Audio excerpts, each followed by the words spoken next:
Assalamualaikum, salam sejahtera, salam bahagia pada seluruh peminat bola sepak tempatan kerana anda sedang menyaksikan aksi Selangor Champions League edisi 2021 memasuki hari ketiga bagi pusingan suku akhir pertemuan di antara Cyberjaya Teleflow FC berdepan cabaran Shah Alam Klasiko FC. Cyberjaya Teleflow turun selaku johan bagi kumpulan B, manakala Shah Alam Klasiko turun selaku nombor 4 dalam kedudukan kumpulan A. Apapun, saya Nakuddin Kamil selaku pengulas anda pada hari ini dengan formasi yang digunakan Cyberjaya Teleflow 4-5-1 dibimbing oleh pengurus mereka Zainul Mashi, dibantu jurulatih Teleflow FC Badrul Hisham, manakala Khairil Anwar selaku pengurus pasukan Klasiko menggunakan formasi 4-3-1 dibantu ketujuh tim mereka Ahmad Fadil, Ahmad Faiza. Klasiko hari ini, itu dia sepak mula yang dilakukan oleh pasukan Klasiko. Bermula dengan menguasai perlawanan, menguasai bola. Di awal permainan ini kita melihat ada hantaran ditukar oleh pemain tengah mereka. Sudah pun mula menggerak langkah daripada belakang. Kita lihat bagaimana situasi ini. Satu peluang yang dimiliki oleh pasukan Shah Alam Klasiko. Dalam tempoh 2 minit saya kira mereka melakukan serangan yang bertubi-tubi ke arah pintu gol pasukan Sep. Lihat bagaimana. Saya kira satu kualiti yang sangat baik ditunjukkan oleh Yazid, yang mana saya kira ruang seperti itu adalah satu ruang yang tidak akan dapat dijangka oleh penjaga gol terutamanya, tapi beliau berjaya menghasilkan satu percubaan. Sebelah kanan pula Denny Haris. Satu hantaran cuba dilakukan. Dan itu dia dilarikan oleh penyerang mereka Afin Najmi. Melepasi. Apakah ada satu percubaan daripada Afin Najmi? Terus mencuba dan gol! Daripada Afin Najmi. Cantik gol itu. Ya.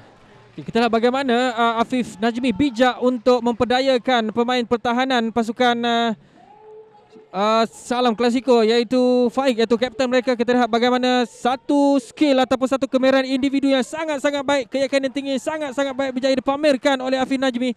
Dan pastinya satu pujian wajar diberikan oleh kita semua kepada Afif Najmi, yang saya kira satu gol yang sangat-sangat cantik berjaya dihasilkan pada malam ini. Ya, terkena tiang dalam dan terus mengelirukan penjaga gol apabila dia melepasi pertahanan lawan, iaitu Faik. Apapun gol awal, gol pembukaan untuk perlawanan pada malam ini, Coach Syafiq. Tapi ya, satu tangkapan kemas daripada penjaga gol. Ya, kita lihat bagaimana Adam berada dalam situasi yang agak free header sebenarnya. Namun tandukan beliau tepat terus ke dakapan penjaga gol pasukan. Tiada siapa apapun memperlihatkan kepada pemain yang baru dimasukkan, iaitu Amir Ashraf. Memperlihatkan satu percubaan jauh. Gol! Rasa bagaimana percubaan jauh itu berjaya. Gol kedua buat pasukan Cyberjaya Teleflow. Cantik gol itu daripada Nizam sebenarnya. Lihat bagaimana Coach Syafiq.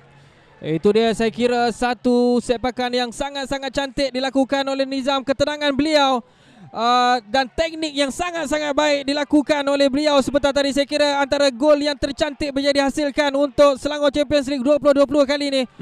Lihat beliau dengan tenang melihat situasi penjaga gol dan akhirnya berjaya menghasilkan satu jaringan yang sangat-sangat menarik pada malam ini. Dan seterusnya pastinya akan menghukum dan memberikan tekanan kepada pasukan Klasiko.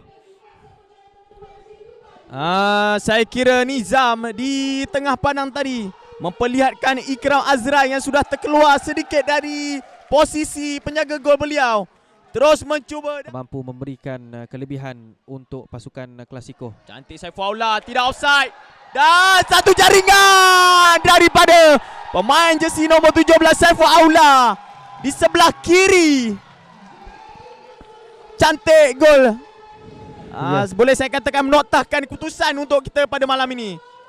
Itu dia, saya kira satu permainan 1-2 yang bijak. Sekali lagi Nizam memainkan peranan yang sangat-sangat penting untuk barisan tengah Teleflow, yang mana beliau bijak untuk membaca gerakan yang cuba dilakukan oleh Jaring gol mereka sebentar tadi dan permainan 1-2 sangat cantik dan saya kira ini juga antara gol yang terbaik berjaya dihasilkan untuk SCL 2021 kali ini, Naki. Lihat bagaimana 1-2 bermula daripada Saiful Aula dan ditolak cantik daripada Nizam dan diterjemahkan untuk menghasilkan gol ketiga buat Saiful Aula. Pemain yang memainkan peranan apabila kita melihat kemasukan beliau dan leka. Jika tidak, gol keempat akan dihukum oleh pasukan lawan. Sudah saya katakan, mereka tidak boleh leka. Dan ini dia gol keempat buat Teleflow FC. Pemain yang baru saja dimasukkan, Hafiz Aziz, yang berjaya menjadikan gol. Jadi jika kita lihat bagaimana sekali lagi kelekaan ataupun kelekaan yang dilakukan oleh Klasiko yang berjaya pasukan Teleflow berjaya mendapat sepakan sudut dan Ikhwanul sebenarnya yang berjaya berada di posisi yang tepat untuk melakukan percubaan dan seterusnya menghasilkan jaringan keempat untuk Teleflow pada malam ini, Naki. Afiq Ikhwanul yang berjaya menjaringkan gol benar-benar di hadapan gawang lawan dan menyepak bola itu terus menjaringkan gol. Gol keempat buat Teleflow FC. Jadi masa daripada Dani Haikal. Oh. Itu dah. Itulah dia whistle penamat. Tamatlah sudah untuk aksi hari ketiga suku akhir. Menemukan pasukan Teleflow FC dengan jaringan 4 berbala kosong. Klasiko FC memihak kepada pasukan Sahabat Teleflow yang mengisi slot 4 pasukan terbaik ke separuh akhir. Apapun tahniah syabas diucapkan kedua-dua pasukan dalam menyajikan aksi pada malam ini. Ini sebenarnya rezeki dan nasib kami sebenarnya pun. Sebelum tu saya nak ucapkan tahniah pada Klasiko lah. Klasiko dia main clean game. Lepas tu semangat pada awalnya pun dia orang bagus. Kalau ikut position dia orang yang lebih inilah, tapi mungkin rezeki menjebelahi kami Teleflow atas semangat pemain-pemain. Sebab kami pun dah lama tak merasa layak ke separuh akhir ni. Saya bagi satu saja pada mereka. Quarter final dah kira sistem knockout dah. Siapa yang leka, siapa yang tu akan tewas dan lupakan untuk ke semi final dan juga final kan. InsyaAllah lah kalau kita ada rezeki.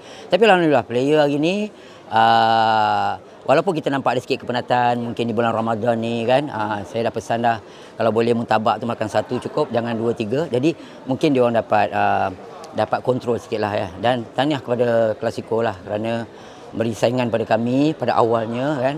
Tapi mungkin pada kami pun kalau kami kena 2 gol awal itu kami pun mungkin akan lemah kan. Tapi tahniah pada Klasiko, pertama dah layak ke quarter final ni.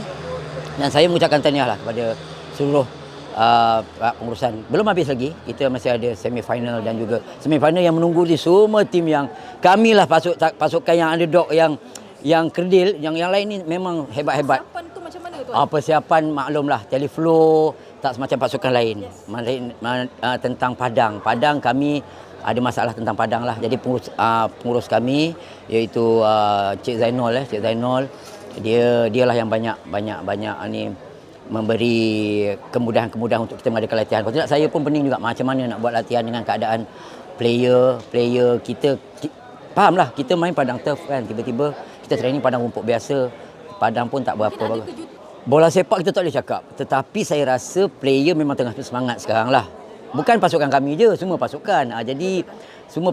Jadi dan saya harap persembahan tu pada saya hari ni kurang jugalah, bukan kurang, cuma semangat bila mereka dapat peluang tu dia tak lepaskan. Itu yang buat kami dapat gol, itu saja. Sebab ikut kata Klasiko pun banyak peluang tadi kan, Klasiko pun banyak peluang, tapi mungkin rezeki menyebelahi kami di bulan Ramadan ni, bulan yang baik ni alhamdulillah. Dan saya harap peluang dan juga rezeki begini, player dan juga pengurusan seterusnya teruskanlah di peringkat separuh akhir. Dan kami teringin sangatlah nak masuk final sebenarnya. Bolehlah cakap dah, tapi insya-Allah lah kami teringin. Kalau ada rezeki, playoff insya-Allah kami akan. Okey, kita bermain hari ini tanpa 2 striker utama kita, Aidil dan Syazwan yang tak dapat bersama kita hari ini. So memang dia punya game plan kita tahu Teleflow merupakan pasukan favourite untuk game ni. Diorang menjuarai kumpulan B. So kita approach game dengan berhati-hati, dengan sedikit defensif dan melakukan counter attack. Cuma mungkin saya boleh katakan Teleflow bermain sungguh baik. Mereka mempunyai quality player yang sungguh bagus. Even pemain semanan pun. So memang menyukarkan Klasiko untuk bermain malam ini. But still kita berjaya create chances pada awal-awal permainan. Cuma itulah gagal disempurnakan oleh barisan serangan. Jika peluang-peluang itu disempurnakan mungkin perlawanan akan berbeza. So memang bila bermain dengan menentang pasukan yang baik macam Teleflow, kita tak convert chances, memang inilah hasilnya, memang kita kalah lah. Okey, walaupun kalah saya berpuas hati kerana Klasiko berjaya sampai ke suku akhir. Untuk pasukan status sosial seperti Klasiko yang tidak membayar allowance kepada pemain, kami tidak membayar training, tidak membayar allowance, tak ada gaji kalau dibandingkan mostly dengan pasukan-pasukan lain di SCL. So kami kira prestasi kami agak baik untuk sampai ke suku akhir. So next kita akan fokus ke Liga Selangor, mungkin bulan 6 nanti, bulan 7 untuk kita dapatkan slot ke Liga Selangor Champions League hujung tahun nantilah.